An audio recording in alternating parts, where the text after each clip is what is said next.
el mensaje extraviado por los hijos. Hoy tenemos la segunda parte. Vamos a seguir trabajando este mensaje que consideramos, no en todo el mundo, pero en algunas partes de este mundo se extravió, se perdió, y que estamos tratando de rescatarlo. Voy a hacer un breve repaso para enlazar lo que vimos la semana pasada. Afirmamos que todos vamos a comparecer frente al tribunal de Cristo. ¿Somos conscientes de eso? Segunda de Corintios 5:10 dice: porque es necesario que todos nosotros comparezcamos ante el tribunal de Cristo, para que cada uno reciba conforme a lo que practicó por medio del cuerpo, sea bueno o sea malo. También hicimos la diferencia entre lo que es la dádiva. La dádiva es el regalo, que es la justificación, que es lo que nos viste con las obras de Cristo. Por eso dice el apóstol Pablo: no por obras, para que nadie se gloríe. Es un regalo, la salvación que tenemos es un regalo, una dádiva. Y hicimos la contraposición o la diferenciación con nuestras obras. Son diferentes, una cosa es el regalo, otra cosa lo que el Señor nos demanda a nosotros. Hicimos esa diferenciación con nuestras obras, que es lo que nos permite heredar el reino de los cielos.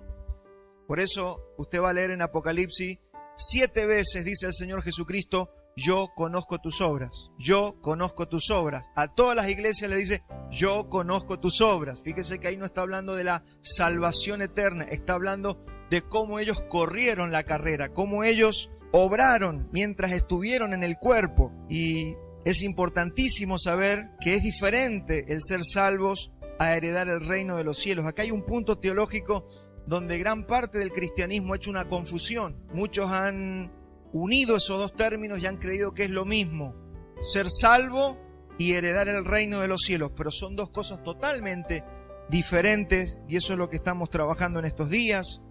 Entonces, una cosa es por la gracia y lo otro es por las obras.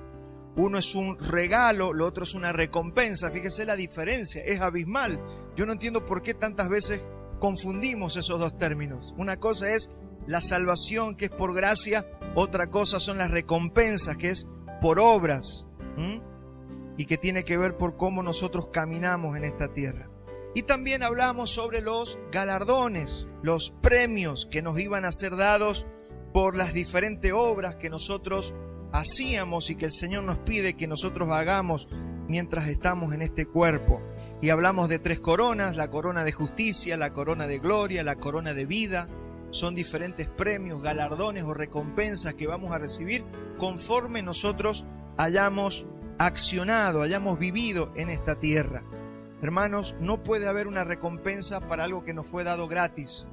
O sea, es gratuita la salvación. Dios no te va a recompensar por tu salvación, te va a recompensar por tu forma de caminar aquí en la tierra. Y también hablamos sobre la disciplina que recibimos los hijos en la tierra. Está claro que vamos a ser disciplinados en esta vida, vamos a ser disciplinados porque el Evangelio nos dice que nosotros debemos participar de su santidad. Entonces, para que usted y yo participemos de esa santidad, sabiendo que tenemos todavía una naturaleza caída en nuestro cuerpo que nos lleva, nos inclina hacia el pecado, entonces el Señor tiene que disciplinar nuestras vidas. Por eso va a venir la aflicción. El Señor, por amor, nos disciplina en esta tierra. Pero también dijimos que podemos recibir una reprensión o una disciplina en la próxima era. No solamente podemos ser disciplinados en esta tierra, en esta vida, mientras estamos en el cuerpo, sino que también dice la Biblia que podemos recibir una reprensión en la próxima era, luego que partamos de esta tierra. Este es el mensaje que se perdió, por eso hay que recuperarlo, prestarle atención. Vamos a primera de Timoteo 5:24. Estoy en el repaso de la semana anterior. Dice el apóstol Pablo: los pecados de algunos hombres se hacen patentes antes de que ellos vengan a juicio. Fíjese que acá la bisagra es el juicio, el tribunal de Cristo. Algunos pecados se hacen patentes antes de que ellos vengan a juicio, mas a otros se les descubrirán después. ¡Wow! O sea que tenemos que tener en claro que yo puedo caminar en esta tierra, pero hay algunas personas que se resisten tanto a la disciplina de su Padre Celestial, endurecemos tanto nuestra cerviz y no nos dejamos disciplinar por el Señor, que el Señor dice, pero vas a ser disciplinado en la próxima era, porque nosotros sabemos que al morir no se termina todo, allí comienza una nueva etapa para la vida de los que hemos sido creados por el Señor. Así que tenemos estas advertencias de parte del Señor para la iglesia. ¿Por qué? Porque hay muchos cristianos que viven vidas de pecado, vidas desordenadas, vidas inmorales, y parece ser que nunca les llega el juicio, parece que nunca les llega la disciplina. Y nosotros tenemos que saber, por esto es para entender y discernir, porque a veces algunos de nosotros con un pequeño pecado ya estamos siendo disciplinados por el Señor. Y a veces hay alguna de esas personas, casos extraños, donde usted dice, esta persona, mira, es un cristiano, es desordenado, es inmoral, mira cómo peca y parece que nada le pasa. No sé si se ha preguntado alguna vez, usted ha hecho esa pregunta. Y nos preguntamos cuando uno va caminando muchos años en el Señor. Hay diferentes casos dentro de las iglesias y de las personas con las que convivimos. Bueno, eso es lo que nos empieza a explicar el Señor. Mire, si usted me da a elegir, yo digo, Señor, disciplíname ahora, trata conmigo ahora. Yo, si tengo un pecado, Señor, supongamos que tengo un pecado de inmoralidad. Señor, yo no quiero tener este pecado. Yo te pido que trabajes mi corazón, que trabajes mi vida. Si soy una persona desordenada, si soy una persona que siempre habla mal de los otros, Señor, trabaja mi boca, poné como en Isaías ese carbón encendido en mis labios para que no peque contra ti. Señor, trabaja conmigo. Hay gente que piensa así. Hay otras personas que no quieren sufrir nada. Hay gente que dice, Señor, no. Y el Señor en la palabra nos dice, por ejemplo, anda a arreglar las cuentas con esa persona, y nos endurecemos. Y no queremos arreglar las cuentas, y no queremos pedir perdón, y no queremos arreglar los asuntos. Y el Señor dice, si no te lo descubro ahora, te lo voy a descubrir después, pero Dios no puede ser burlado. Entonces todo esto tiene que ser entendido, hermanos, porque es la vida que vivimos todos los días. Para entender un poquito hay un gráfico que tengo a continuación, para entender las eras. Nosotros tenemos acá la era de la iglesia, ¿ve? Esta es la era en la que estamos nosotros, y cuando dice se le descubrirán después, se refiere a esta era, que es la era del reino. Luego de la segunda venida del Señor van a comenzar 1000 años, que es la era del reino de Dios en la tierra. Y después de esta era hay otra era, que la Biblia nos dice es el cielo nuevo, tierra nueva. La historia no termina, hermano, esto sigue. Dice que acá habrá cielo nuevo, tierra nueva, todo será restaurado y comienza un caminar eterno con el Señor. Así que por eso hay que prepararse. No podemos pensar que todo lo que estamos viviendo se va a terminar cuando yo muera. Hermanos, los cristianos tenemos que ser advertidos de estas cosas. Hay mensajes que se han perdido y por eso los cristianos están tan quietos. Usted ve gente que lo único que hace es congregarse. No viven para el Señor, no corren la carrera, no se santifican, no santifican sus pensamientos, no santifican su corazón. Viven enojados con personas. Mi hermano, todo este mensaje viene para advertirnos de que hay consecuencias más adelante. Estos son como los carteles, que usted va en la ruta y le dice peligro. Hoy ya hay carteles electrónicos que te dicen. El otro día íbamos en el auto con mi esposa y el teléfono dice accidente grave a 500 metros. Ya te advierte que hay algo más adelante. Eso es la palabra, eso es el Evangelio. El Evangelio viene para advertirte, no viene para entretenerte en una religión. Te está advirtiendo de que vienen situaciones más adelante y te tienen que encontrar preparados. Entonces, quiero decirte algo, la muerte no perfecciona a nadie. Hay gente que piensa que cuando se pare el corazón, este cuerpo deje de funcionar, nos vamos a volver perfectos. Quiero decirte que ese es un mito. Usted va a seguir en la otra vida conforme a lo que usted ha edificado y ha construido en esta vida. La muerte no te madura, Nadie madura por morir o nadie se perfecciona por morir. Morir solamente nos da una entrada a la nueva dimensión llamada el cielo, o sea, la dimensión celestial. Entramos a una nueva dimensión y también te da entrada al tribunal de Cristo, donde rendiremos cuenta. Por eso el apóstol Pablo en la carta a los Romanos dice, y está estipulado, que los hombres mueran una sola vez y luego de esto, el juicio. Entonces, es importante que nosotros seamos advertidos por estas cosas. ¿Cómo sabemos que la muerte no perfecciona a nadie? Si usted lee al Señor Jesucristo cuando habla del rico y Lázaro. ¿Cuántos leyeron ese pasaje, esa parábola del rico y Lázaro? Fíjese que ellos murieron, pero la muerte no los perfeccionó. El que era injusto seguía siendo injusto. Y el que era justo del otro lado. O sea que no te perfecciona. La muerte no nos va a nivelar a todos. Eso es importante entenderlo. Porque hay mitos que tenemos que ir derribando. Así que fíjese que el rico se fue al Hades y ahí seguía siendo igual. No lo perfeccionó el haber muerto. Entonces, si yo soy un cristiano que le gusta jugar con la gracia, hacer un libertinaje de la gracia, que anda en una vida de libertinaje y de desorden, vamos a tener que rendir cuentas de cómo nosotros corrimos la carrera, que es la vida que nosotros vivimos todos los días aquí en la tierra. Así que si soy pendenciero, chismoso, inmoral, hermanos, todo va a tener consecuencias para todos nosotros.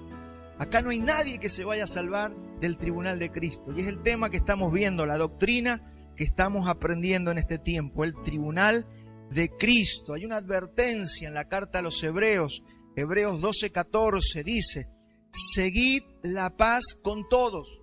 Seguid la paz con todo. Incluye la paz con la que usted vive con los otros seres humanos. Si usted dice, no, pero yo no soy inmoral, yo soy santo, pero usted se anda peleando con todo el mundo, ahí dice que no veremos al Señor.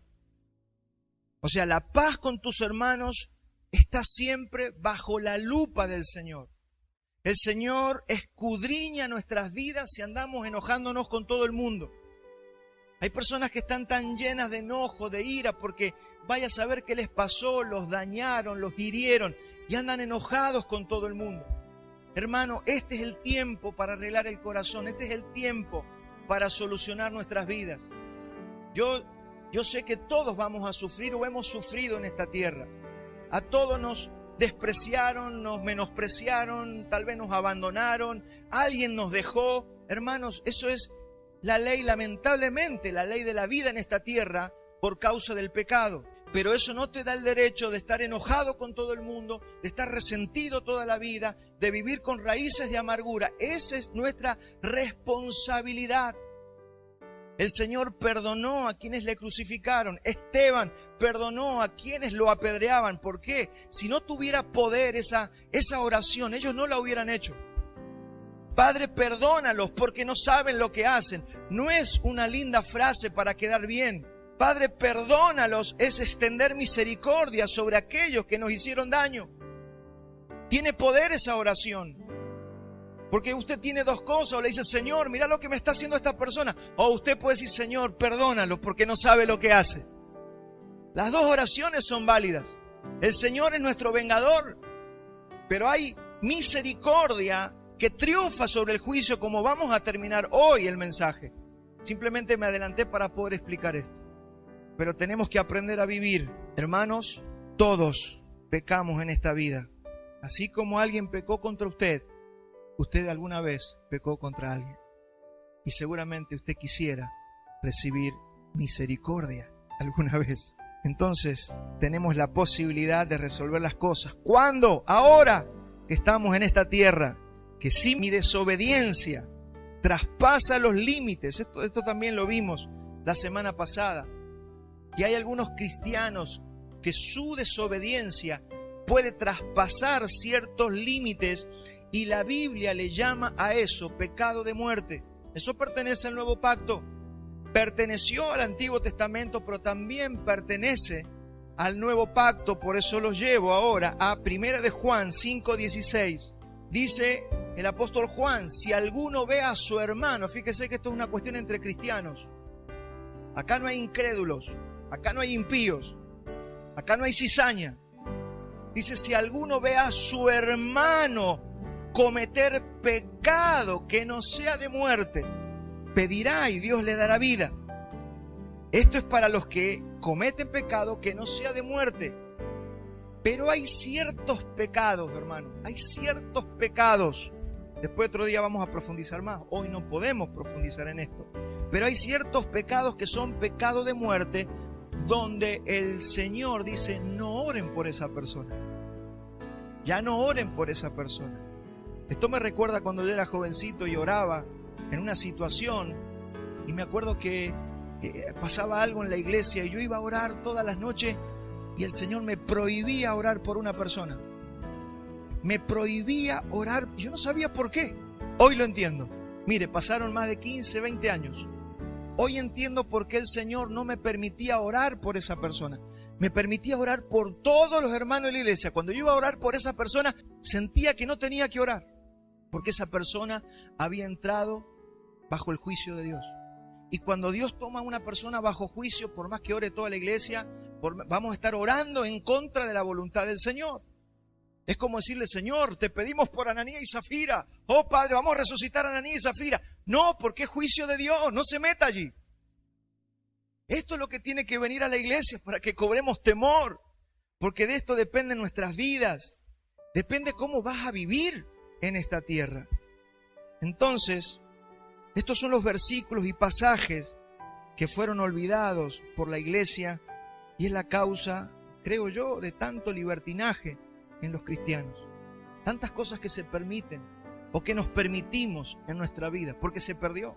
Por eso es el mensaje que extraviaron los hijos. Este no es el mensaje que se robó el diablo. Este es el mensaje que perdimos nosotros por no haber sido diligentes en la palabra y por querer agradar a la gente más que al Señor. Nosotros no estamos aquí para agradarle a la gente ni para agradarnos a nosotros mismos. Nosotros estamos aquí para predicar el Evangelio. Vamos a Mateo 12:36. Seguimos en esta línea y dice, mas yo os digo que de toda palabra ociosa que hablen los hombres, de ella darán cuenta en el día del juicio. Porque por tus palabras serás justificado y por tus palabras serás condenado. Hermano, Jesús no está jugando.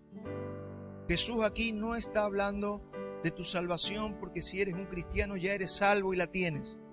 Aquí el Señor está hablando de una justificación frente al juicio, o está hablando de una condenación que el Señor dará en ese juicio. No está hablando de que son personas que se van a ir al lago de azufre y fuego. No está hablando de eso. Está hablando del tribunal de Cristo. Es Jesús el que habla de estas cosas. Entonces hay un juicio, hay una condenación y una pérdida que no tienen que ver con eternidad, sino con una reprimenda y una pérdida de recompensas y de posición en el reino de los cielos. Y yo sé que usted quiere tener una buena posición en el reino de los cielos. Si a mí me preguntan, yo no sería tan simplista o tan simplón, decir, bueno, acá yo vivo, mientras yo acá tenga que comer y la pase bien, después no me importa, después nos morimos y no pasa nada. No, así piensa el incrédulo, así piensa este mundo. Nosotros vamos a seguir en la próxima era y tenemos que resolver en esta vida cómo vamos a vivir en la próxima era. Vamos a ir a Hebreos 10:26 y como la semana pasada vamos a leer mucho las Escrituras. Tenemos que fundamentar cada concepto, cada doctrina, cada verdad que decimos. Hebreos 10:26, pasaje que ha traído complicación a muchos teólogos, pero mire, cuando uno entiende el tribunal de Cristo, empieza a tomar sentido muchas de las palabras de Jesús, porque antes no se entendían. Mire, y acá el autor a los Hebreos dice, Hebreos 10:26, porque si pecaremos voluntariamente, después de haber recibido el conocimiento de la verdad, ya no queda más sacrificio por los pecados, sino una horrenda expectación de juicio y de hervor de fuego que ha de devorar a los adversarios. Y acá hace una comparativa con el Antiguo Testamento. Dice, el que viola la ley de Moisés por el testimonio de 2 o 3 testigos, muera irremisiblemente. Y vuelve otra vez a nuestros días. ¿Cuánto mayor castigo pensáis que merecerá el que pisoteare al Hijo de Dios y tuviere por inmunda la sangre del pacto en la cual fue santificado? ¿Cuántos saben que la gente impía e incrédula de este mundo no ha sido santificado por la sangre de Jesucristo? Acá está hablando de cristianos. Acá está hablando de creyentes. Los únicos que hemos sido santificados por la sangre del pacto somos los hijos de Dios. Es por eso que aquí el autor está advirtiendo a estos hebreos de que hay una consecuencia de pisotear y de avergonzar al Espíritu Santo. Dice, y tuviere por inmunda la sangre del pacto en la cual fue santificado e hiciere afrenta al Espíritu de gracia y avergonzare al Espíritu Santo. Eso es lo que está planteando aquí el autor. Pues conocemos al que dijo, mía es la venganza, yo daré el pago, dice el Señor. Y otra vez, el Señor juzgará ¿a quién? A su pueblo. Esto no tiene nada que ver con incrédulos. Esto no tiene nada que ver con cizaña. Esto tiene que ver con nosotros. Esto tiene que ver con aquellos que no honramos al Señor, que avergonzamos al Espíritu Santo y aquellos que pisoteamos la sangre del Cordero. Y aquí hay que entender un poquito el contexto de este pasaje, porque primero la advertencia es al que peca deliberadamente. ¿Qué es el pecado deliberado? Es cuando yo sé que es pecado y no me importa, voy y peco. No me importa, no le pongo resistencia, no clamo a Dios, me gusta ese pecado y le doy sin remordimiento. A eso se refiere con pecar deliberadamente. Es decir, pecan habiendo conocido la verdad. No es lo mismo que vos hayas oído el Evangelio a que no lo hayas oído. No es lo mismo que tengas conocimiento del Evangelio a que no tengas conocimiento del Evangelio. El Señor siempre pone eso en la balanza. Después dice, ya no queda más sacrificio por los pecados. Recuerde que le está hablando a judíos que habían conocido a Cristo. Esta carta está siendo escrita a judíos que habían creído en el Mesías, que habían creído en Él, que habían nacido de nuevo y habían empezado a congregarse en las asambleas cristianas. Y les está diciendo, si ustedes pecan, ya no queda más sacrificio por los pecados. ¿Qué significa esta expresión? Esta expresión aquí es que si abandonas el sacrificio de Cristo, porque ellos, ¿qué pasó? Había persecución. Eran judíos. Empiezan a creer en Jesús y empiezan a creer en el sacrificio del Cordero. Pero como los otros judíos los querían matar, los perseguían para matarlos porque se habían convertido a Cristo, ellos por miedo volvían a los sacrificios del templo. Querían volver otra vez a los sacrificios de los machos cabríos, de los corderos. Entonces acá el autor les escribe una carta a esos que están retrocediendo y le dice que si ustedes abandonan este sacrificio de Cristo, ya no hay otro sacrificio para los pecados. Ya no hay más sacrificio. Ya muchos tomaron este pasaje para decir que si alguien peca pierde la salvación. Eso es una herejía, mi hermano. Acá está hablándole a los cristianos, judíos cristianos, que habían creído, pero que estaban retrocediendo. Entonces le dice, ya no quedan más sacrificios por los pecados. Es como si yo le dijera, este es el último micrófono. Si no tenemos este, ya no queda más micrófono. Es el último micrófono sobre la tierra. Si usted no agarra este, no hay más. Entonces, ya no queda más sacrificio, ya no queda otro sacrificio para que nosotros podamos vivir en comunión con el Señor. Entonces, si ustedes quieren confiar en los sacrificios de animales, lo único que te queda es una expectación de hervor de fuego que ha de devorar a los adversarios. Fíjese lo que es una carta de un hombre de Dios, porque algunos dicen que es Pablo el que escribió la carta a los hebreos, otros no están seguros, pero lo que este hombre escribe es tremendo, es claro, es maravilloso, y nosotros le damos gracias al Señor por haber tenido hombres que se animaron a decir estas cosas. Que no son como los cobardes de hoy día que no se animan a predicar el evangelio porque van a perder dinero, porque van a perder la gente. Mi hermano, tenemos que aprender a predicar el consejo completo. Y eso agrada al Señor. Eso es una forma de caminar.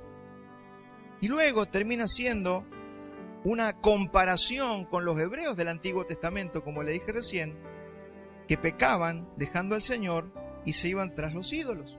Dice, el que peca y quebranta la ley de Moisés, muera irremisiblemente. ¿Usted se acuerda qué pasó con los que habían salido de Egipto y adoraron al becerro de oro en el desierto? Está haciendo una comparativa con eso. ¿Qué pasó cuando vino Moisés y bajó del monte? ¿Quiénes están por Jehová? Toda la tribu de Leví. Mátenlos a todos. Y mataron a todos los que se habían levantado a adorar al becerro de oro. Hermanos, el autor está haciendo una comparación con eso.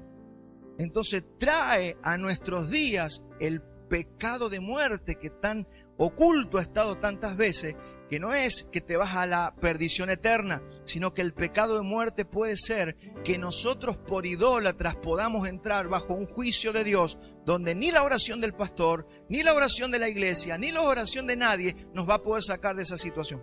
Entonces esto viene para que nosotros cobremos temor. Esto viene para que nosotros no seamos anomia pura. Anomia viene de sin ley.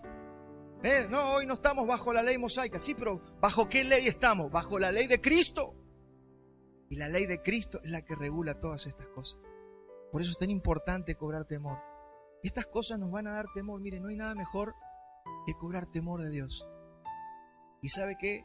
La palabra nos permite tener temor de Dios. Entonces nosotros la próxima vez que tengamos la posibilidad de pecar deliberadamente, vamos a empezar a tener un filtro llamado temor de Dios. Y aunque pequemos, porque nadie dice que no vamos a volver a pecar, vamos a ser personas temerosas de Dios, que vamos a caer arrodillados delante del Señor y vamos a clamar por perdón y misericordia. Diferente es aquel que peca y no se le mueve ni un pelo. Diferente es aquel que murmura de otro y no le importa si está haciendo daño al otro hermano. Diferente es aquel que tiene una raíz de amargura y se la guarda por 10 años y no le importa perdonar. Y nunca ora para poder perdonar a esa persona. Eso es lo que a nosotros nos puede meter bajo el juicio de Dios. Y como si esto fuera poco, remata diciendo, el Señor juzgará a su pueblo. Es su pueblo al que le está hablando aquí. Y aquí llegamos al núcleo del mensaje extraviado. Porque todo hemos escuchado sobre los galardones, pero poco hemos escuchado sobre la reprimenda que vamos a recibir. Tenga paciencia, hoy vamos a hablar de reprimenda. Hoy vamos a hablar de castigo. Hoy vamos a hablar de consecuencias del pecado. Pero hay momentos donde hay que hablar. Pero no tome esto como, oh, qué duro el mensaje. Porque a veces, mire, le hicieron eso al Señor Jesús. Señor, es muy dura tu palabra. Al contrario, si usted quiere santificarse, lo mejor que le puede pasar es escuchar mensajes de este tipo. Porque eso nos ayuda a nosotros a santificar nuestras vidas. Bien, entonces todos hemos escuchado sobre los galardones, pero pocos sobre la reprimenda. Y esa reprimenda también decíamos la semana pasada que es para los hijos que no corren la carrera. Que hay cristianos que no saben que hay una carrera y no la están corriendo. Que nunca entendieron que nos pusieron aquí, que fuimos salvos no por obras, para buenas obras. A veces nos quedamos con la mitad del mensaje. Fuimos salvos por gracia, y ahí se quedó la mitad. Salvos por gracia, salvos por gracia. Somos salvos por gracia. Gracias, Señor, somos... Pero nadie les dijo que hay una carrera que tienen que correr. Entonces tienes que despertar a la carrera. Por eso cuando la Biblia dice que hay que cuidar la salvación con temor y temblor, otros que tomaron eso para decir, no, vieron que se pierde la salvación. No, toman eso, que tienes que cuidar tu salvación, tienes que saber correr la carrera. Hay muchos sinónimos de esto también para los que pecan deliberadamente, es lo mismo. O cuando la Biblia dice que puedes caer de la gracia, está hablando de lo mismo. Caer de la gracia no es que te vas a la perdición eterna, caes de la gracia porque deja el efecto de Cristo operar en ti. Es lo que vamos a leer más enseguida cuando Jesús dice, todo pámpano que en mí no permanece, lo vamos a cortar. Toda la Biblia habla de lo mismo. La Biblia está destinada a los cristianos, a los hijos de Dios. La Biblia no le habla a los impíos.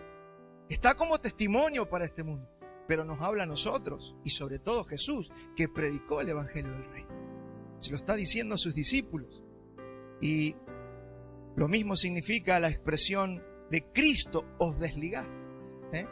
Oh, ¿vieron que ahí se pierde la salvación? No, usted se desliga de Cristo, usted se separa de Cristo cuando usted decide caminar en su propia voluntad, yendo en contra de la voluntad del Señor.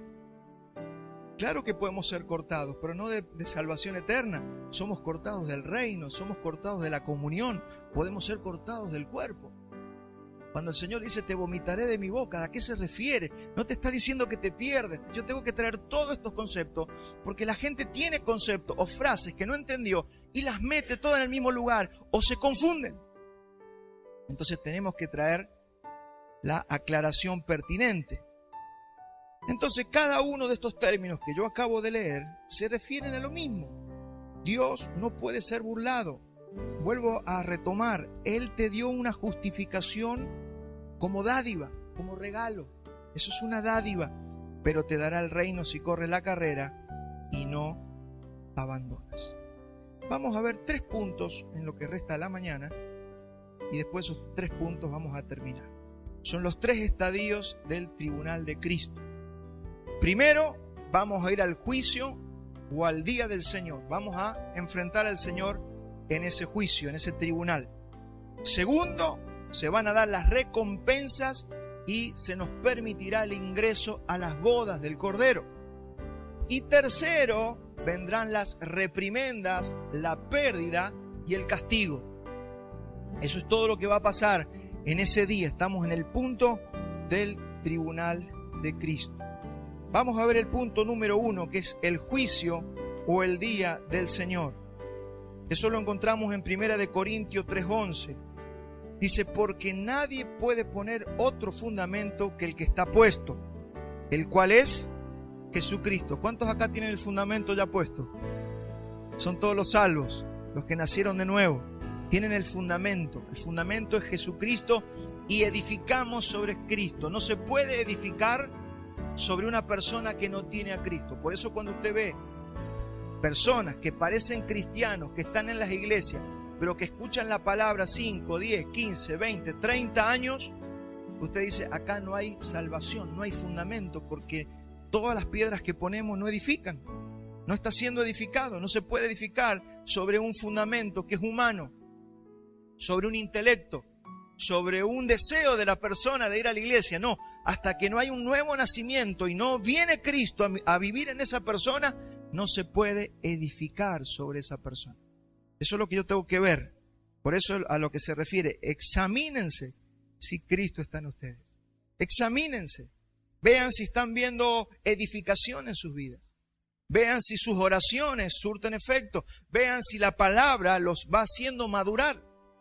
Porque yo puedo estar engañado, puedo creer que soy cristiano, pero si mi corazón, mi alma, mi deseo siempre está hacia las cosas de este mundo y nunca para el Señor, yo tengo que empezar a dudar de cómo está mi salvación.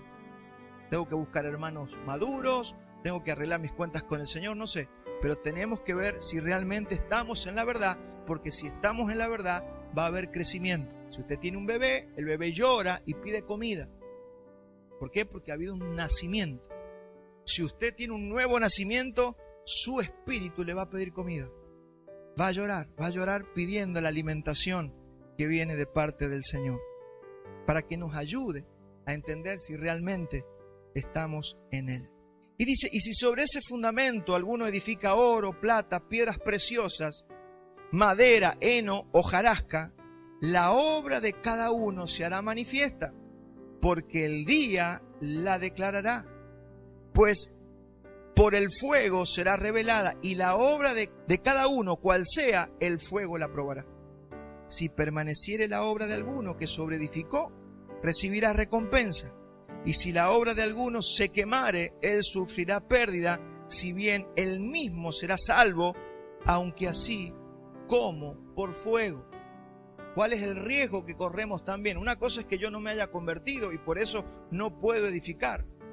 Otra cosa es que yo haya conocido al Señor, los primeros días caminé en el Señor y después, como se dice vulgarmente, me tiré a chanta.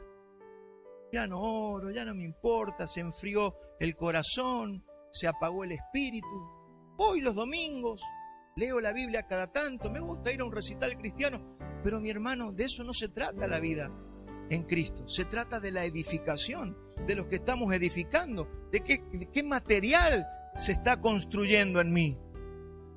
Entonces acá dice que si según como nosotros construimos, vamos a recibir recompensa o en su defecto sufrirá pérdida. Aunque dice, será salvo, aunque así como por fuera. Fíjese que esto es muy importante porque no está hablando de perdición, sino que está hablando de los cristianos que vamos a ir a rendir cuentas al tribunal de Cristo y vamos a ver si nos aplaude el Señor o nos reprende. Eso básicamente es el primer punto, el día del Señor.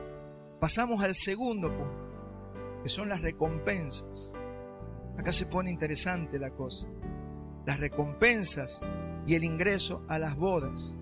Las recompensas, como ya vimos, las podemos resumir en 3 coronas. Son 3 coronas que hablan de muchas cosas, pero las vamos a mencionar nada más en esta mañana. Hablamos de la corona de justicia, de la corona de gloria y la corona de vida. Todo eso para hablar 1 hora de cada corona. ¿Y con qué tiene que ver una corona? Una corona tiene que ver con posicionamiento, tiene que ver con autoridad. La corona representa eso, una posición. Cuando David fue escogido rey, cuando se le puso la corona, fue una posición que se le dio y se le dio también una autoridad, ¿sí? Cierto nivel de autoridad. Eso es lo que se nos va a dar a nosotros. Un posicionamiento y una autoridad que vendrá sobre nuestras vidas. Pero también dice el libro de Apocalipsis que vamos a recibir a los que venzan, aquellos que corrieron la carrera. Dice que se les va a dar una piedra de absolución y una piedrita de contraseña. Eso es donde lo encontramos en Apocalipsis 2:17. Palabras del Señor Jesucristo. Por eso Jesús predicó el evangelio del reino. Y él dijo, y será predicado este evangelio del reino a todas las naciones y luego vendrá el fin. Y por lo que estamos viendo en el mundo no falta mucho para el fin. Porque mire cómo la historia se va desarrollando. El mundo es un caldero, un polvorín. Guerras ha habido en toda la historia de la humanidad, pero el ser humano no es el mismo. El ser humano cada vez está menos tolerante, cada vez está más inmoral, y no es lo mismo una guerra hoy que una guerra hace 100 años. Hermanos, los niveles de perversión y de intolerancia en la humanidad en este tiempo es muy alto. Y es por eso que tenemos que prestar atención, porque hay evidencias. Y el Señor Jesucristo dijo, ojo que van a oír de guerras y de temores de guerras. El Señor ya nos advirtió, guerras y temores de guerras.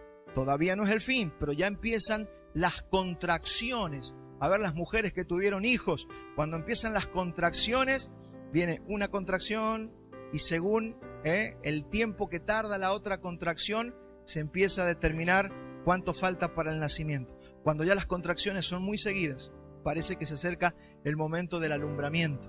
Y eso es lo que nosotros tenemos que ver hoy en la tierra. No es si vemos la guerra de lo que está pasando hoy en Israel. Tenemos que ver cómo son las contracciones, qué seguidas son las contracciones que van a traer lo que la Biblia dice que va a venir sobre el mundo. Entonces Apocalipsis 2:17 dice, el que tiene oído oiga lo que el Espíritu dice a las iglesias. ¿A quién se lo dice? A las iglesias. Al que venciere, daré a comer del maná escondido y le daré una piedrecita blanca y en la piedrecita escrito un nombre nuevo, el cual ninguno conoce sino aquel que lo recibe. Entonces, mi hermano, ¿qué significa esta piedrecita, esta piedra que nos va a dar el Señor a aquellos, o le va a dar a aquellos que puedan vencer, que salgan aprobados frente al juicio? Esa piedra, la palabra es tésera.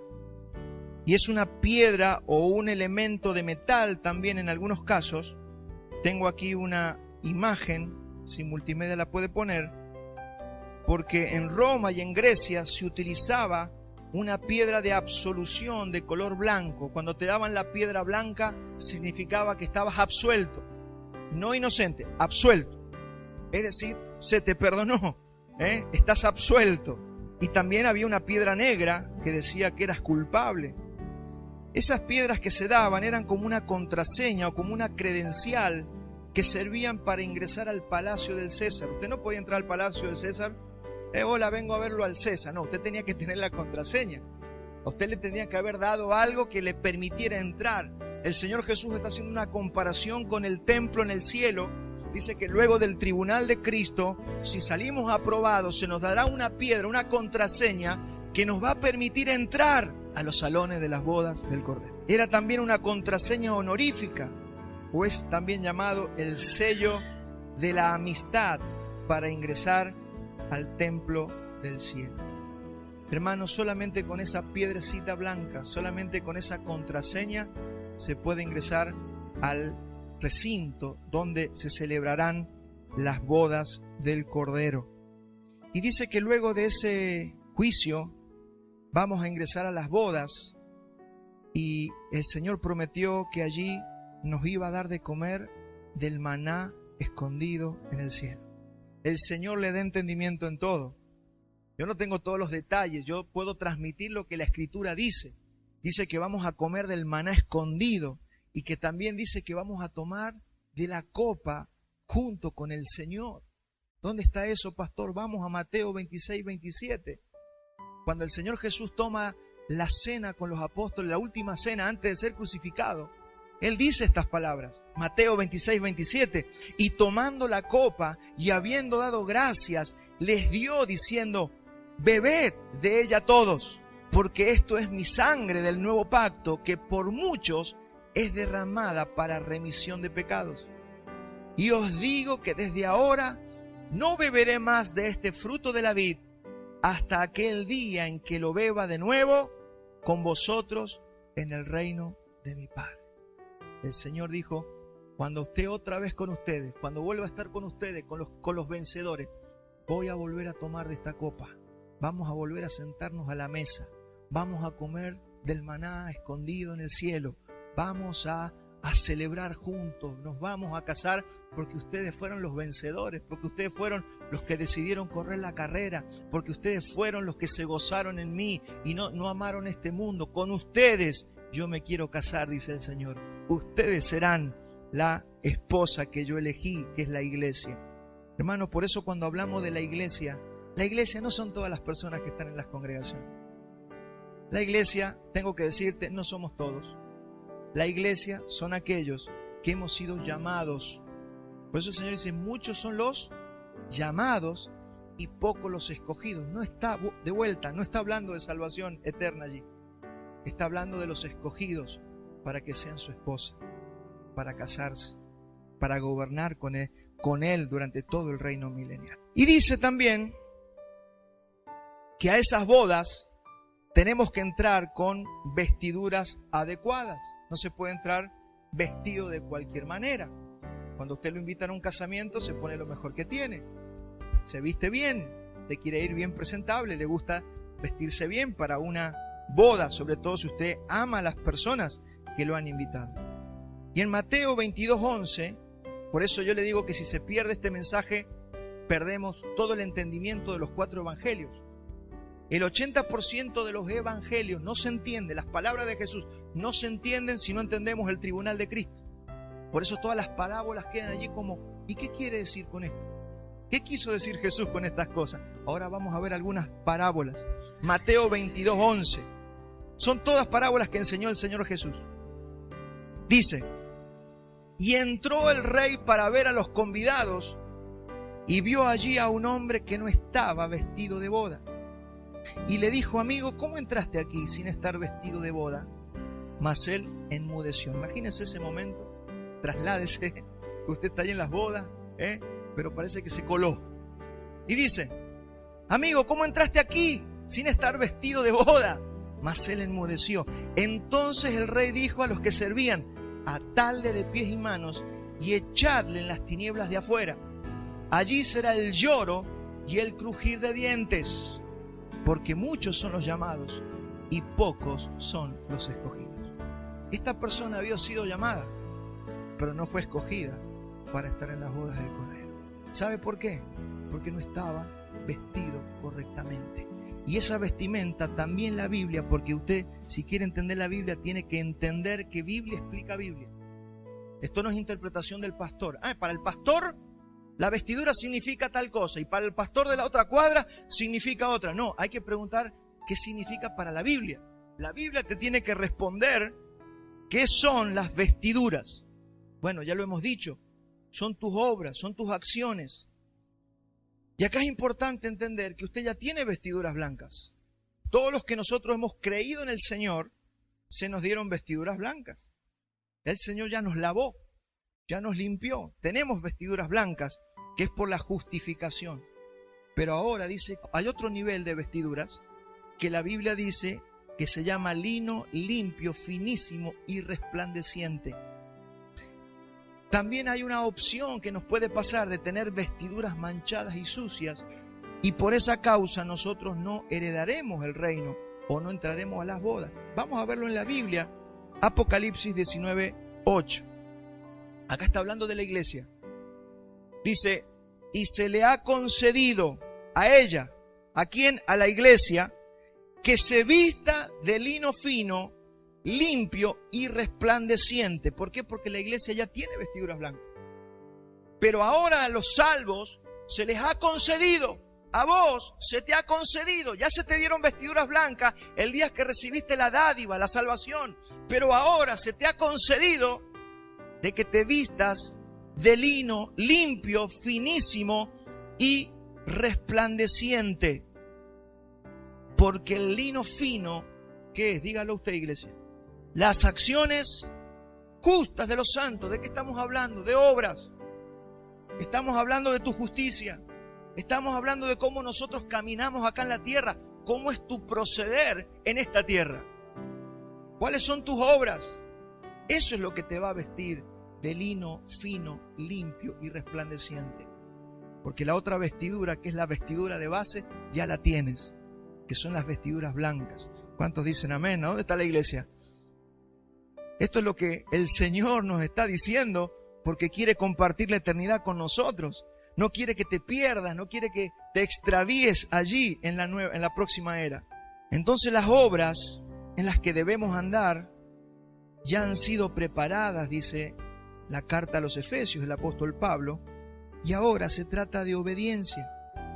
Obedecer a las obras que el Señor ya preparó de antemano para que anduviésemos en ellas. No es que si usted se va a empezar a inventar obras. No. Hay cosas que ya están en la Biblia. Hay cosas que ya están preparadas para usted. Es por eso que hay que leer la Biblia todos los días. Hay que prepararse, hay que leer.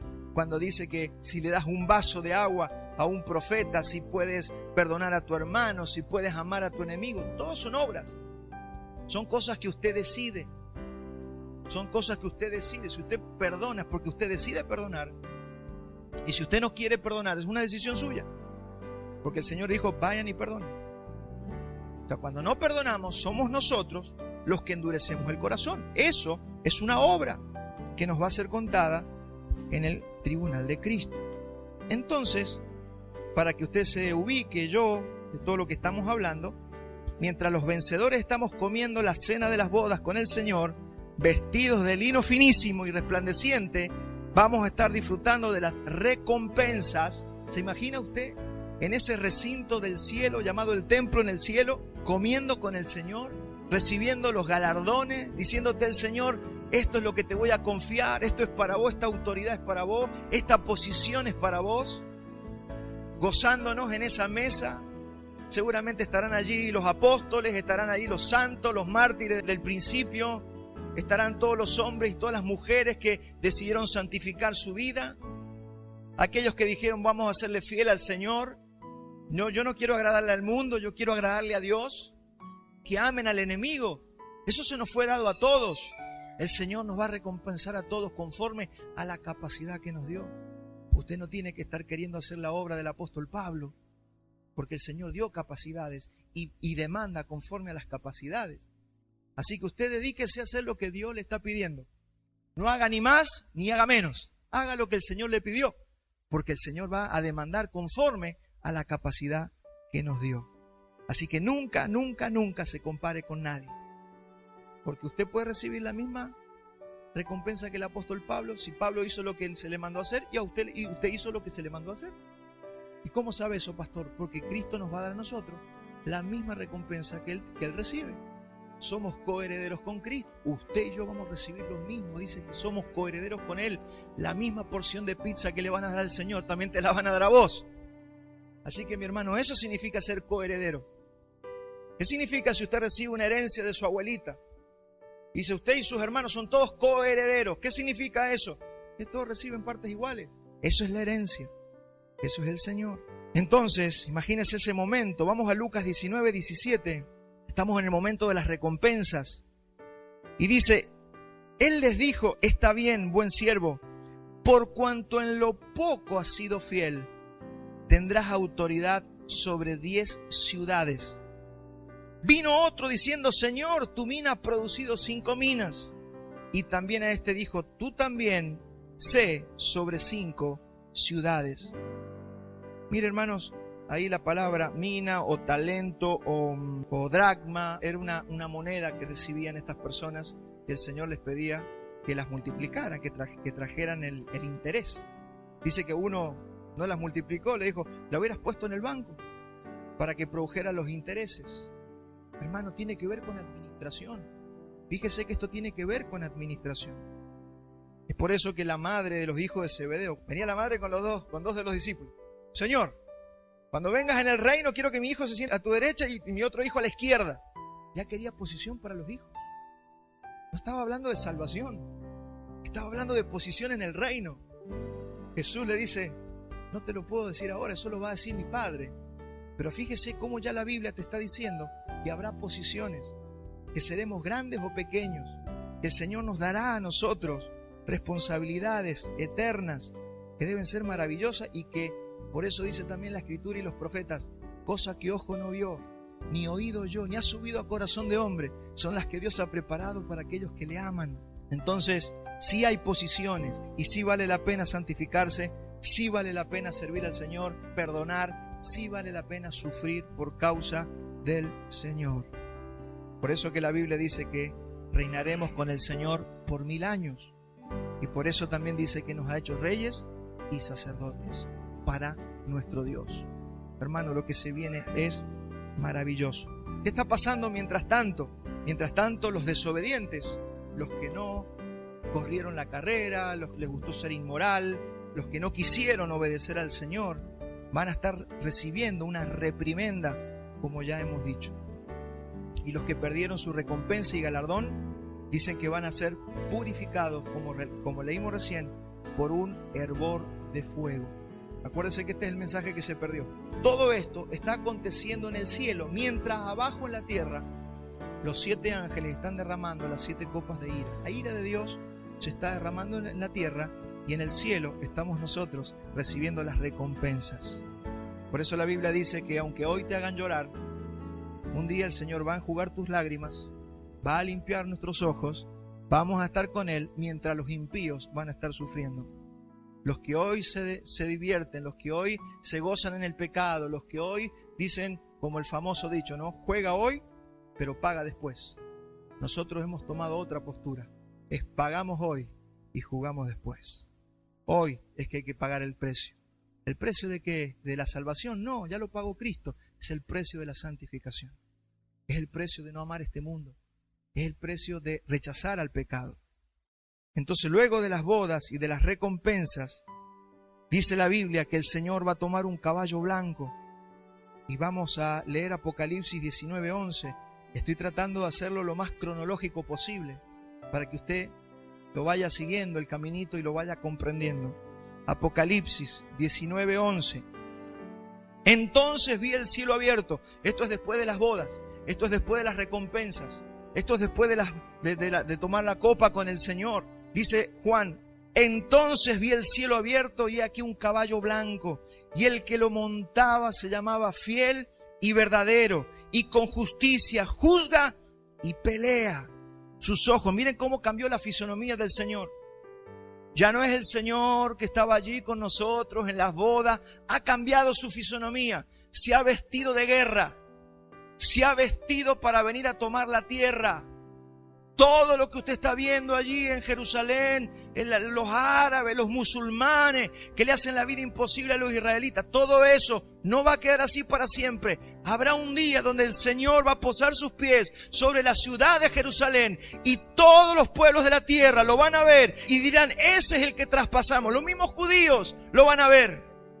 Y dice que caerán sobre sus rodillas y llorarán. Como se llora por la muerte de un primogénito, será una angustia y una convicción de pecado tremenda. Eso le va a pasar a todos los judíos que estén vivos el día que el Señor venga. Y ahí venimos nosotros, porque nosotros estábamos en esas bodas. Y nosotros ahora somos los ejércitos celestiales junto con los ángeles. Y dice, y sus ojos eran como llamas de fuego y había en su cabeza muchas diademas. Y tenía un nombre escrito que ninguno conocía sino él mismo. Y estaba vestido de una ropa teñida de sangre y su nombre es el Verbo de Dios. Y los ejércitos celestiales, levante su mano por la fe, declarando que nosotros vamos a llegar a ese día, que vamos a caminar bien, que vamos a ser aprobados por el Señor. Y los ejércitos celestiales, vestidos de lino finísimo, blanco, limpio, le seguían en caballos blancos. De su boca sale una espada aguda para herir con ella a las naciones. Imagínese ese día, todas las naciones árabes, todos los musulmanes van a decir, este es el Mesías de los judíos y van a querer atacarlo. Eso se llama en la Biblia la guerra y la batalla del Armagedón. Será en el norte de Israel. Eso es lo que dice la Biblia. Habrá una gran batalla donde el Señor se va a enfrentar contra todas las naciones. Pero de su boca sale una espada aguda para herir con ella a las naciones y Él las regirá con vara de hierro. Y Él pisa el lagar del vino, del furor de la ira de Dios Todopoderoso. Y en sus vestiduras y en su muslo tiene escrito un nombre: Rey de reyes y Señor de señores. Él es el Rey de la tierra. Él es el Rey de todas las naciones. Satanás dijo, a mí me han sido entregadas, porque Adán, cuando pecó, se las entregó a Satanás. Pero el Señor comenzó a recuperarlas, ¿cuándo? En la cruz. Y viene a redimir, dice, pero primero tengo que juntar a mi novia, a mi esposa, la que va a reinar conmigo. Por eso estamos en el tiempo y en la era de la iglesia. Porque Él no quiere reinar sin vos. Él no quiere reinar sin la iglesia. Entonces te está preparando y te está santificando para que nosotros califiquemos ese día y podamos venir a reinar con el Señor. Y reinaremos por 1000 años. La historia es eterna, pero Él dice, 1000 años te los regalo a vos para que gobiernes conmigo. Acá viene una batalla sangrienta, pero este será tema para otro mensaje. Acá lo que nos interesa hablar es del tercer punto de este tribunal de Cristo, que es la reprimenda, la pérdida y el castigo. Hay un castigo mencionado recurrentemente por el Señor Jesús y que muchos han pasado desapercibidos, que hemos leído los evangelios y no lo hemos entendido. Todas las palabras de Jesús, el 99% de las palabras del Señor Jesús están dirigidas a sus discípulos. Él vino a edificar su iglesia. Él cuando vino a la tierra dijo, yo edificaré mi iglesia. Llamó a 12 y empezó a prepararlos. Y todas las palabras del Señor Jesús es para sus 12 y para los discípulos que vendrían después de estos. Creo que la única vez donde Jesús habla para los inconversos es cuando hace mención de la cizaña. Y tiene que haber 1 o 2 veces más, pero el Señor siempre le habla a su iglesia. Discutió, sí, con los fariseos, pero Él siempre estuvo edificando su iglesia. Él vino a eso. Él no perdió el tiempo. Él no le vino a advertir al mundo. Mateo 25-24. Pero llegando también el que había recibido un talento, le dijo, Señor, te conocí que eras hombre duro, que ciegas de donde no sembraste y recoges donde no esparciste. Por lo cual tuve miedo y fui y escondí tu talento en la tierra. Acá tiene lo que es tuyo. Presta atención, esto no es una cuestión de inmoralidad, esto es una cuestión de administración de la vida. Esta parábola no te está hablando de otra cosa, de cómo nosotros administramos lo que el Señor nos dio. El 26 dice, respondiendo su Señor le dijo, siervo malo y negligente. ¿Quién era? Era un siervo. No era un extraño. Era un siervo. Pero le dice, siervo malo y negligente. ¿Sabías que ciego donde no sembré y que recojo donde no esparcí? Por tanto, deberías haber dado mi dinero a los banqueros y al venir yo hubiera recibido lo que es mío con los intereses. Quitarle pues el talento y darlo a los que tienen 10 talentos, o a los que tienen 10 minas, o a los que tienen 10 dracmas. Porque el que tiene, le será dado y tendrá más. Y al que no tiene fruto, el que no lleve fruto, aún lo que tiene, le será quitado.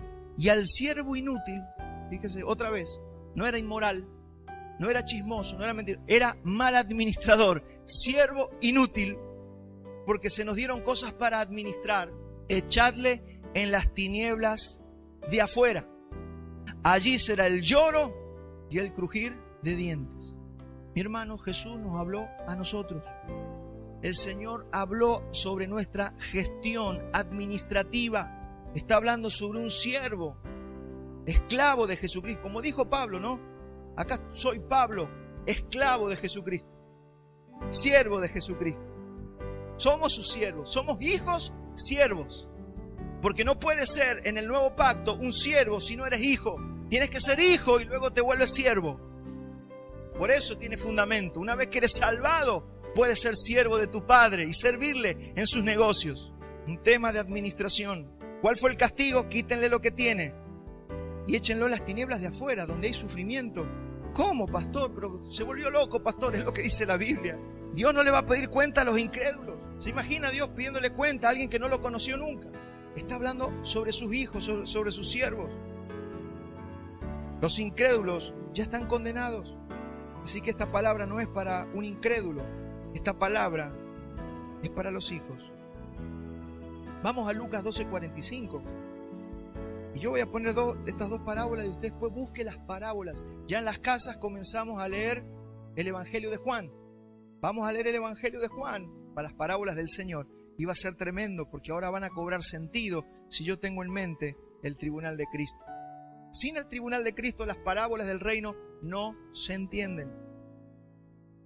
Dice Lucas 12:45, mas si aquel siervo dijera en su corazón, mi señor tarda en venir, y comenzare a golpear a los criados y a las criadas y a comer y a beber y a embriagarse, vendrá el señor de aquel siervo en el día que éste no espera y a la hora que no sabe, y le castigará duramente y le pondrá con los infieles. Fíjese, no lo pondrá con el diablo ni con los demonios, lo pondrá con los infieles.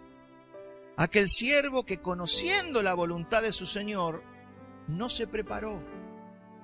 Iglesia, usted no puede vivir toda una vida yendo a la facultad, yendo a la escuela, haciendo cursos en el trabajo para ser mejor en su trabajo y no prepararse para lo que el Señor le ha encomendado. Que los cristianos se capacitan en todo, estudian carreras súper difíciles, pero no se capacitan para servir a Dios. No le dan tiempo a ser capacitados por la palabra. Dice, no se preparó ni hizo conforme a su voluntad. Dice, recibirá muchos azotes. Está hablando Dios con sus hijos y con sus siervos. Recibirá muchos azotes. Mas el que sin conocerla hizo cosas dignas de azotes, será azotado poco. Fíjese la justeza, la justicia de Dios. Dice que el que sabía hacer las cosas y no la hizo, va a ser azotado. Pero si habían hijos que no conocían, porque no les enseñaron, o les enseñaron mal, o los engañaron, pero hicieron cosas dignas de azote, van a ser azotados pocos. Pero en definitiva, todos van a ser azotados los infieles, los hijos infieles que no administraron bien las cosas. Hermano, hay un castigo luego de esta vida para los hijos. Eso es un poco el resumen. Hay un castigo, o sea, corremos el riesgo de recibir una reprimenda y un castigo en la próxima era. Acá es el resumen de esta parábola. Es alguien que el Señor le encargó una tarea. El siervo conocía la tarea a realizar, lo puso con los infieles. Vamos a la última parábola, Juan 15:1. Otra parábola del Señor que empieza a tomar sentido entendiendo el tribunal de Cristo. Yo soy la vid verdadera y mi Padre es el labrador. Todo pámpano, ¿quién sabe lo que es el pámpano? Son las ramas, ¿sí?, que salen de la vid, las ramas, ¿no?, los sarmientos. Todo pámpano, si le está diciendo pámpano es porque está pegado a la vid. No es una rama de un peral, es un pámpano que está ya en la vid. Entonces vamos, volvamos. Yo soy la vid verdadera y mi Padre es el labrador. Todo pámpano que en mí no lleva fruto lo quitará, y todo aquel que lleva fruto lo limpiará para que lleve más fruto. Esto es una parábola para los hijos. Ya vosotros, ya que empezamos con las vestiduras blancas que hablamos recién, ya vosotros estáis limpios por la palabra que os he hablado. Ustedes ya son hijos, ustedes ya son salvos. Permaneced en mí y yo en vosotros. Como el pámpano no puede llevar fruto por sí mismo si no permanece en la vid, así tampoco vosotros si no permanecéis en mí. ¿Dónde está el peligro aquí? Que siendo hijos no permanezcamos en comunión con el Señor. Acá el peligro no está en que no somos hijos, es que somos hijos, pero corremos el peligro de no llevar fruto por no vivir en comunión con el Señor. Yo soy la vid y vosotros los pámpanos. El que permanece en mí y yo en él, este lleva mucho fruto, porque separados de mí nada podéis hacer. Hermano, cuando hablamos de fruto, si estamos dando fruto en nuestras vidas de paciencia, de benignidad, de bondad, es porque estamos teniendo comunión con el Señor. Pero los hijos que no tenemos comunión con el Señor, todo nos enoja, odiamos a la gente, tenemos una boca que siempre anda murmurando. Eso pasa cuando no tenemos comunión con el Señor. Por eso Jesús dijo, por su fruto lo van a conocer. Si no tiene paciencia, si no tiene tolerancia, si vive enojado y se enoja con todo el mundo y maldice a todo el mundo, entonces no tiene fruto, por más que sea hijo. El que en mí no permanece, y acá viene la reprimenda para los hijos, el que en mí no permanece será echado fuera como pámpano y se secará, y lo recogen y lo echan en el fuego y arden. Fíjese que siempre termina con el fuego. Siempre termina con el fuego. Siempre termina con hervor de fuego. Siempre termina con un lugar de lloro, tinieblas, crujir de dientes. Hermanos, aquí el pecado es no permanecer. No es incredulidad, es no permanecer. Toda reprensión tiene que ver con fuego. Y aquí llegamos al punto neurálgico de nuestro mensaje. La palabra que a nosotros se nos traduce infierno, el único que habló del infierno fue el Señor Jesucristo.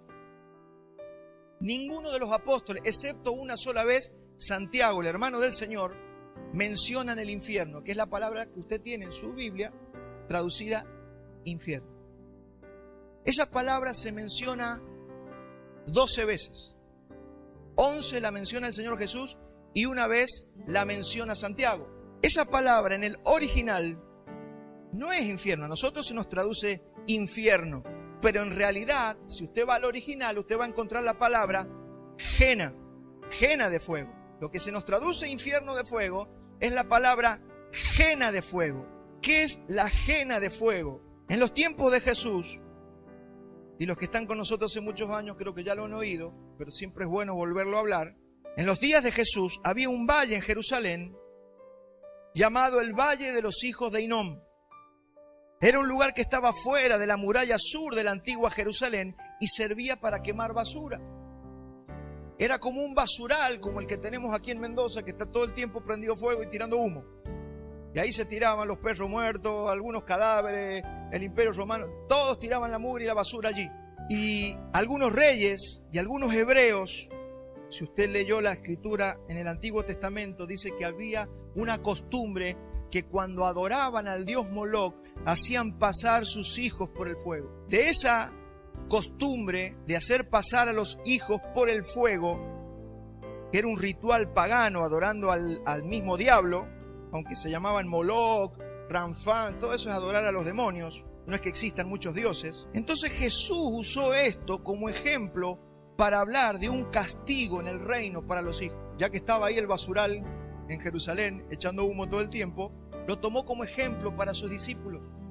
Y dijo, cualquiera que le diga a su hermano fatuo queda expuesto a la jena de fuego. Esa es la palabra que hay que utilizar, porque infierno confunde.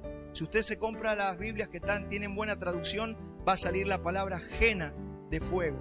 Acá tengo la palabra buscada del diccionario, quiero que la pongamos. Ahí está, la palabra jena viene de un origen hebreo, que como les acabo de decir, del valle de los hijos de Hinnom.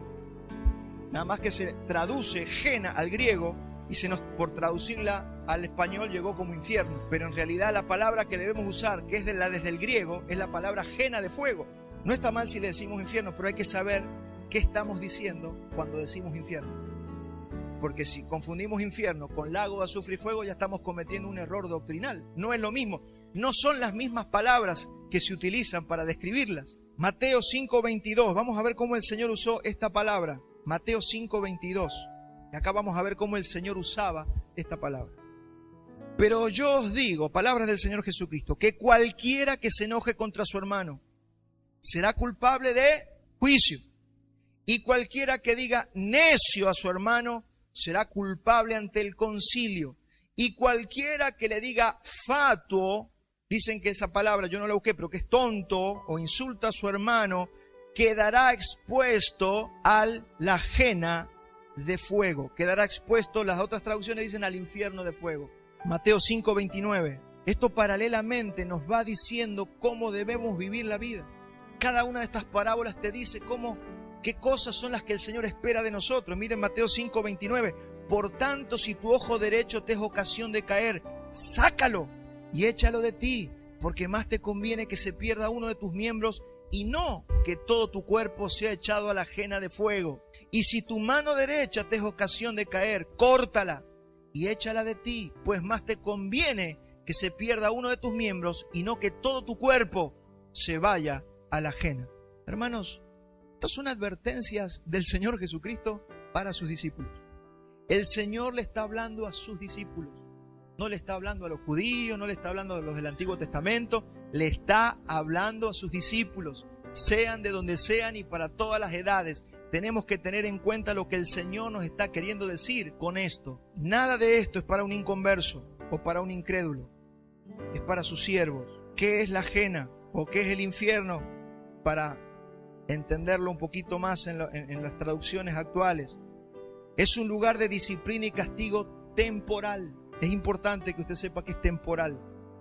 Para aquellos que no corrieron la carrera, para aquellos que fueron infieles, para aquellos que no arreglaron sus cuentas mientras estaban vivos, para los que vivieron haciendo su propia voluntad y no la voluntad del Señor, para los que vivieron enojados con todo el mundo, para los que vivieron maldiciendo a la gente, peleándose con los hermanos, no respetando a sus padres, no respetando a las autoridades, faltándole el respeto a los demás, enojados en la iglesia, enojados con el hermano, enojados con el pastor, enojados con el mensaje, enojados con la música, enojados. Mateo 5:23. Todo esto afecta hasta nuestra ofrenda. Por tanto, si traes tu ofrenda al altar y allí te acuerdas de que tu hermano tiene algo contra ti, nos está enseñando a caminar el Señor. Si te acuerdas de que tu hermano tiene algo contra ti, deja allí tu ofrenda delante del altar. Y esto debe ser porque algunos cuando ofrendan al Señor después no les funciona, por más que ofrenden, por más que den, porque hay cosas que tienes que arreglar con la gente primero. Comúnmente si las personas viven enojados y menospreciando a todo el mundo y hablando mal de todo el mundo, se les corta la provisión económica. Hay algo que pasa allí, porque está directamente ligado cómo te llevas con la gente a cómo Dios puede prosperar tu vida. Por eso dice, deja tu ofrenda allí, no la traigas. Déjala allí, ve y arregla tu cuenta con esa persona. Y después vienes y traes la ofrenda. Porque si no, no funciona. Lo mismo pasa cuando, dice Pablo, cuando somos violentos con nuestras mujeres. Nuestras oraciones, ¿qué pasa? Tienen estorbo. Esto es el evangelio, mi hermano. Podemos andar refunfuñando, enojados toda la vida. Y hermano, no nos sirve. Algún día tenemos que entender cómo se vive el evangelio. Y luego que arreglaste las cuentas con tu hermano, entonces ven y presenta tu ofrenda. Obediencia. ¿Qué vas a hacer el próximo domingo? ¿Cómo vas a traer tu ofrenda? ¿Cómo te querés presentar al Señor? Acá vengo a adorarte y estás enojado con alguien. Los niveles que nos pide el Señor son altos. Pero para eso se nos dio el Espíritu Santo, su gracia. Porque si usted también lo quiere hacer con su fuerza, seguramente va a andar frustrado toda la vida. Pero su potencia actúa poderosamente en mí. Por eso podemos perdonar. Por eso podemos humillarnos y pedir perdón. Por eso podemos arreglar las cuentas con nuestros hermanos. Ponte de acuerdo con tu adversario. Acá está la solución. Ponte de acuerdo con tu adversario entre tanto que estás en el camino. ¿Cuál es el camino? La vida. Se te ha dado vida para que vivas esta vida y la administres bien. Entre tanto que estás en el camino, ponte de acuerdo con tu adversario, con tu hermano, con tu cuñado, con tu papá, con tu abuelito, el que te hizo daño, con el que te peleaste. No sea que ese adversario te entregue al juez y el juez te entrega al alguacil y seas echado en la cárcel. De cierto te digo que no saldrás de allí hasta que pagues el último cuadrante. Está hablando de lo mismo. Está hablando de la ajena de fuego. Claro, yo entiendo. No es muy popular predicar esto, pero sí es seguro para nosotros. Qué mejor que nos adviertan. Qué mejor que nos advirtamos de cómo tenemos que aprender. ¿Es fácil, pastor? No es fácil. De acá que aprendemos a perdonar, nos puede pasar de todo, hasta que aprendes a perdonar. O hasta que pasas 10 años de amargura, hasta que un día dices, la verdad que no me conviene seguir así. Voy a perdonar, porque hasta las enfermedades suelen venir porque vivimos amargados con la gente. Porque no sabemos perdonar. Se secan los huesos, no respetan a los padres, no honran a sus padres. Mi hermano, nuestros padres pueden ser lo que sean, pero hay que honrarlos para que te vaya bien, para que tengas larga vida sobre la tierra. Pero nos olvidamos, vivimos como queremos. Y acá dice, no saldrás de ahí. La buena noticia es que el castigo es temporal siempre. El castigo es temporal. No va a ser para siempre. Dice, no saldrás de allí hasta que pagues el último cuadrante. Es decir, que conforme, por eso dice la Escritura, que si pecamos poco, seremos azotados poco. Y si pecamos mucho, seremos azotados mucho. Pero tranquilo que ya viene lo mejor del mensaje, que es la parte del final. Porque algunos ya están así comiéndose las uñas. Y si yo todo lo que tengo que arreglar, no sé si me da la vida. Tranquilo. Primera Tesalonicenses 4:6, que ninguno agravia ni engaña a su hermano en nada. Porque el Señor, presta atención, cuando nosotros dañamos a un hermano, porque el Señor es vengador de todo esto. Él se venga por nosotros. Así que si algún hermano te hizo daño, por eso Pablo que dice, no paguéis mal por mal, mía es la venganza, yo pagaré, dice el Señor. No te andes vengando vos, porque si metés mano vos, yo ya no me puedo vengar, dice el Señor. Y la ira del hombre no obra la justicia de Dios, porque usted siempre se va a vengar mucho o poquito. El único que es justo en el castigo y en la recompensa es el Señor Jesús. Así que dejemos todo en las manos del Señor, no hagamos justicia por mano propia, porque el Señor es vengador de todo esto. Y como ya hemos dicho y testificado, dice el apóstol Pablo, entonces esa cárcel de Mateo 5:25, que es la ajena de fuego, dice, no saldrás de allí hasta que pagues el último cuadrante. Allí vemos la gracia del Señor, que hasta su castigo va a ser temporal, no es eterno. Lamentablemente, si estamos allí es porque hemos perdido galardones y recompensas y posiciones en la próxima era. Hay que resolver nuestras vidas, porque yo no sé si me muero esta noche. Uno está pensando, no, yo me voy a morir a los 90, a los 100. Todos creemos que vamos a vivir 100 años. No sabemos. El Señor tiene estipulado un día. Y si nosotros encima hacemos las cosas mal, no podemos ir antes. Dice que se fueron Ananías y Zafira antes de tiempo por mentirle al Espíritu Santo. Así que no sabemos. Señor, por eso dice, no digan vamos a ir a Chile y vamos a comerciar. No, digan así, si el Señor quiere, vamos a ir y vamos a hacer negocio y vamos a comerciar y vamos a comprar esto. Aprendan a hablar, por eso hay que ser conscientes de esto. Ahora, acá vamos a desatar un nudo antes de terminar, que está en Efesios 4:32. Dice el apóstol Pablo, antes sed benignos unos con otros, misericordiosos, perdonándonos unos a otros, como Dios también os perdonó a vosotros en Cristo. O sea, acá lo que te está diciendo, que debemos perdonar porque nosotros ya fuimos perdonados. Hasta ahí está todo entendido, ¿verdad? Se nos perdonó todos los pecados, así que nosotros debemos perdonar a otras personas. Pero ¿qué pasa cuando comparamos Mateo 6:15? Dice, más, si no perdonáis a los hombres sus ofensas, tampoco vuestro Padre os perdonará vuestras ofensas. ¿Cómo? ¿No era que ya nos habían perdonado todos los pecados? Y acá empiezan a sacar los cortocircuitos, ¿no? Los versículos, y esto se contradice, no, y esto yo no entiendo. Claro, si usted no entiende el tribunal de Cristo, estos dos versículos se van a contradecir. Que si ya fui perdonado de todos mis pecados, ¿cómo puede ser que si yo no perdono no me van a perdonar? Acuérdese que Jesús predicó el evangelio del reino. Jesús estaba hablando del reino. Jesús se estaba centrando en su iglesia y se estaba centrando en el día del juicio en el tribunal de Cristo. Él no estaba pensando en el juicio final, que es para los incrédulos. Estaba pensando en nosotros. Y nos enseñó a orar. Dijo, cuando ustedes oren, oren de esta manera y perdonan nuestras deudas, así como nosotros perdonamos a los que nos ofenden. Porque si yo no perdono a mi hermano, el Señor no puede ni prosperarme. Ahí es donde nosotros cortamos comunión con el Señor. Ahí es donde nos desligamos de Cristo, ahí es donde caemos de la gracia. Por eso dice, una raíz de amargura. Te desligaste de la del Señor. No te estás yendo a una perdición eterna, te estás perdiendo en el propósito eterno. Tanto que hemos hablado de propósito eterno, ¿no? Ay, ¿cuál será el propósito de Dios para mí? Y Dios será que tiene para mí que yo sea un evangelista, un misionero. No, hermanos, sálganse de allí, porque hay gente que está con los ojos puestos, que es evangelista, que toca la batería, que toca la guitarra, el otro quiere tocar el pianito, y se pierden de vista la carrera que hay que correr. ¿No? ¿Se da cuenta cómo nos distraemos con las cosas? El propósito nuestro es que nosotros crezcamos a la estatura del varón perfecto, que seamos como Cristo y nos presentemos en el tribunal y el Señor nos diga, bien, siervo fiel, en lo poco fuiste fiel, en lo mucho te pondré. En la tierra nadie te aplaudió, en la tierra nadie te quería, porque se cumplió lo que yo te dije, serán aborrecidos de todos por causa de mi nombre, pero si ustedes permanecen hasta el fin, van a encontrar el premio del supremo llamamiento. Así que saque los ojos de lo que se ve y empiece a andar por lo que no se ve. Y esto se entiende cuando yo prediqué hace mucho tiempo. ¿Se acuerdan cuando yo hablé del Evangelio del Reino y del Evangelio de la Gracia? Es lo mismo, pero una cosa es hablar de la gracia, que tiene que ver con la justificación y la salvación. Y otra cosa es el Evangelio del Reino, que te está preparando para que enfrentes un tribunal de Cristo y puedas reinar con el Señor 1000 años. Esa es la diferencia entre el Evangelio de la Gracia y el Evangelio del Reino. Y no hay más evangelios. 2 Timoteo 4:15. Acá tenía un problema, mire, acá, y la Biblia te enseña todo. Pablo tenía un problema con alguno acá y le dice, guárdate tú también de él. Es decir, tené cuidado de ese. Perdón, pero yo esta mañana le decía, Señor, yo te pido que vos me enseñes a ser una persona misericordiosa, pero no liviana y superficial.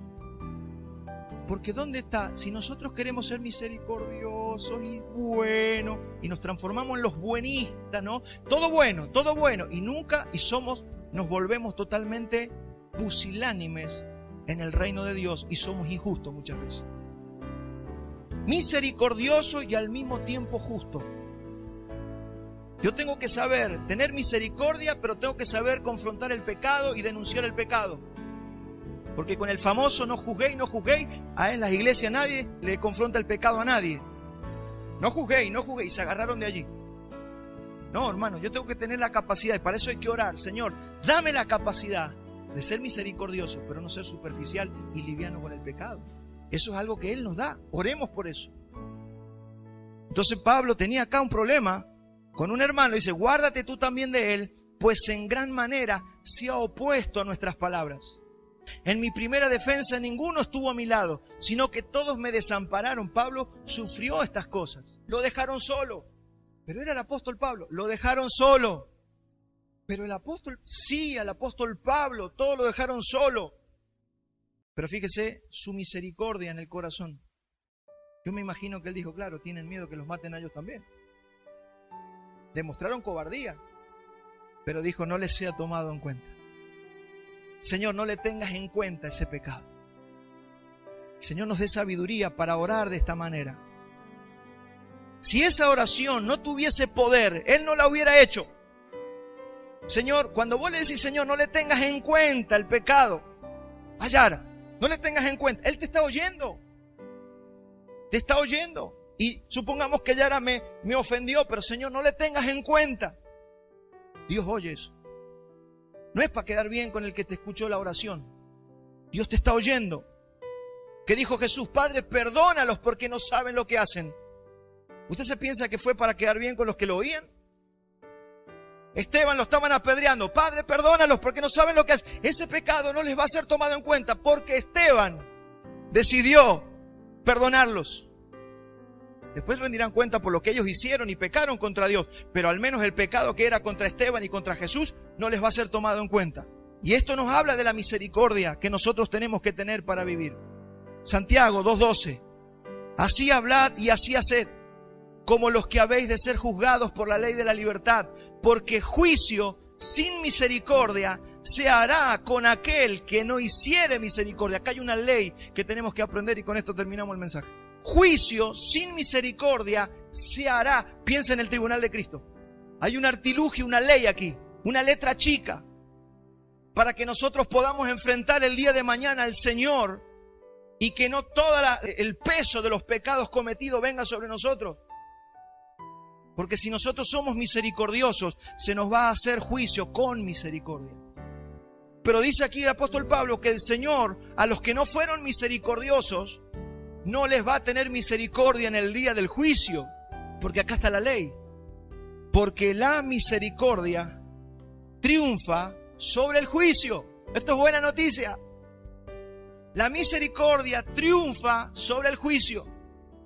Y cuando usted se presente delante del Señor y usted se olvidó, y usted hizo un daño a alguien, usted se equivocó con algo, pero usted no lo tenía registrado, pero usted fue una persona misericordiosa, una persona que cuando alguien le pidió perdón, usted perdonaba, que cuando alguien le dañó y no le pidió perdón, usted también decidió perdonar.